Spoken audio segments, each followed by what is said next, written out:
A couple of behind the scenes heavyweights in television have come together to adapt a popular Tom Wolfe novel for Netflix, but it has not come without controversy. Let's talk about A Man in Full.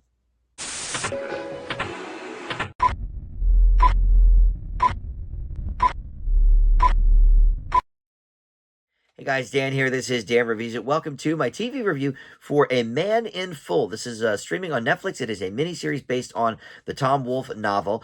And yes, there was some controversy when this first came out, mainly because there is a scene with a fully erect male penis. From what I've read, it was real.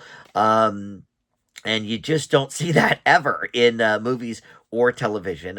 But here's the thing, we'll get into the plot of this and everything in just a second. But I actually think it worked for the scene. I think it made sense in the sort of male dominance and alpha male sort of dynamic that they were going for. So I don't know. It worked in the scene, and to be honest, a lot of things in this show do not work.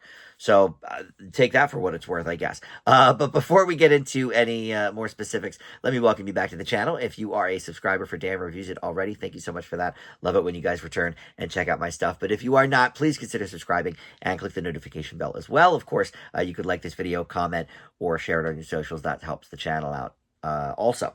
Okay, so I mentioned some TV heavyweights. Well, you have David E. Kelley here as the writer and creator, the person who adapted the novel anyway for television, and he wrote all of the episodes. And David E. Kelley, we know him from so many things over the years. Ally McBeal, Picket Fences, The Practice, Boston Legal, recently Big Sky on ABC.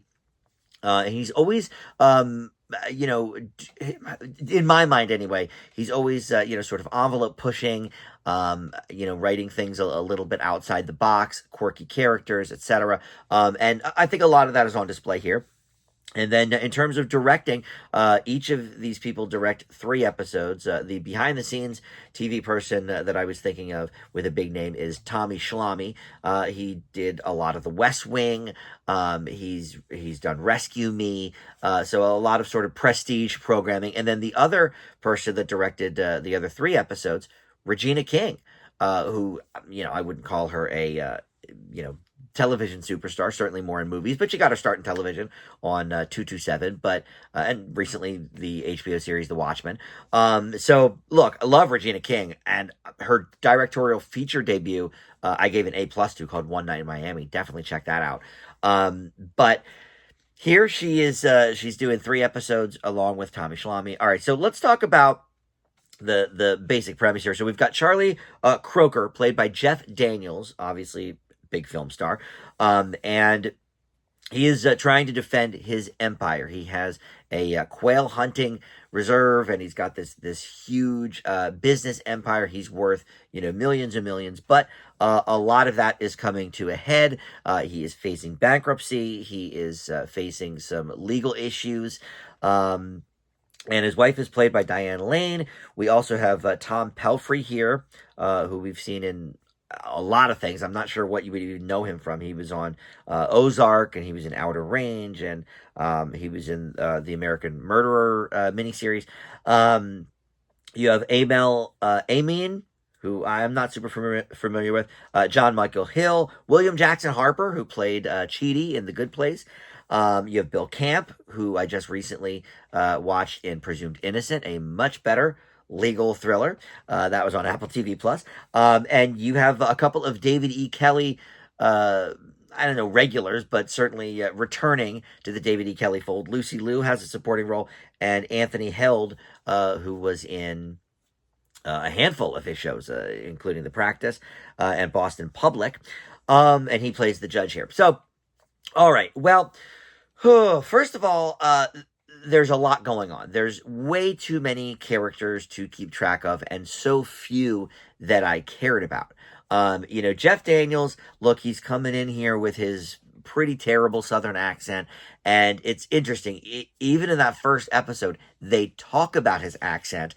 Or the people going after him, sort of talking about, oh yeah, well, he gets really heavy into his Southern drawl when he's nervous or backed into a corner or whatever. And so Daniels kind of comes out swinging with a pretty over the top Southern accent. And you're like, okay, this must be what they're talking about. But then throughout the series, it really just they're leaning into that. I don't think it's purposely over the top. I think that's really his Southern accent, which is strange because Jeff Daniels is such a great actor and a talented actor. I find it surprising that he can't hold a convincing Southern accent. Part of me thinks this must have been done on purpose, but I don't know. But I think that's why they maybe reference that in the opening, one of the opening scenes in the first episode, because maybe the people on set realized, oh, this is not the best Southern accent we've heard. Let's have other characters talk about it and how over the top it is. Okay, well, that worked. It was over the top. But I just didn't really care about his character. Obviously, there are some I think overtones. I can't even call them undertones because I think it's a little on the nose. There's some, I think, kind of Trump comparisons here. Now, the book obviously was written, like I said, in 1998, but of course, Trump was still a business mogul in 1998. So maybe the book has those elements as well, or maybe they kind of put it in overdrive for the miniseries. I'm not sure. I didn't read the book. I could see it either way because obviously, you know, Trump was a businessman in the 90s, certainly. So maybe. But I didn't care about the character. I didn't care about what happened to the character. I didn't care about his marriage. I didn't care about his business. Nothing. And the only portion I really did care about involved Lucy Liu. But her character is so incredibly underwritten that it was really tough to attach myself to that either. The thing I cared about the most is I want to get the actor's name right again. John Michael Hill and his legal issues. He was in Elementary with Lucy Liu. Also, and he was recently in Detroit 187 as well. I guess that wasn't recent. But Elementary is probably what you might know him from. But he's done a bunch of things over the years. But I cared about his character the most, and it seemed a bit shoehorned in. Like it didn't seem like I thought maybe, in episode 5 or 6 we'd get this big like, okay, now I'm seeing the connection with everything. Not really. I mean, his lawyer is a bit connected. Well, he's kind of I'm more than a bit, I guess. But it didn't work enough for me to even have that portion be in there. I feel like maybe, and this is me just kind of theorizing after having watched it. Maybe the story and the cast was not diverse enough. Jeff Daniels, very white. You have Bill Camp here, like I mentioned from Presumed Innocent, very white. And yes, his lawyer is William Jackson Harper, certainly. That adds some diversity, but I don't know. All of the problems, in this seemed okay, very like white businessman, which is probably why I didn't really care about it. So okay, let's have this actually interesting thing going on with this other character, but you could lift him right out and not change one thing about the main character or his story or anything. So it just didn't fit to me, but it was by far for me the most compelling thing of the show. So that's not great. This is a really bizarre miss for me because I really like almost all of David E. Kelley's projects. I just finished watching The West Wing for the first time, so I'm certainly a Tommy Schlamme fan with his directing. That's one of the greatest shows I've ever seen. And Regina King, love her, and I like a lot of these actors.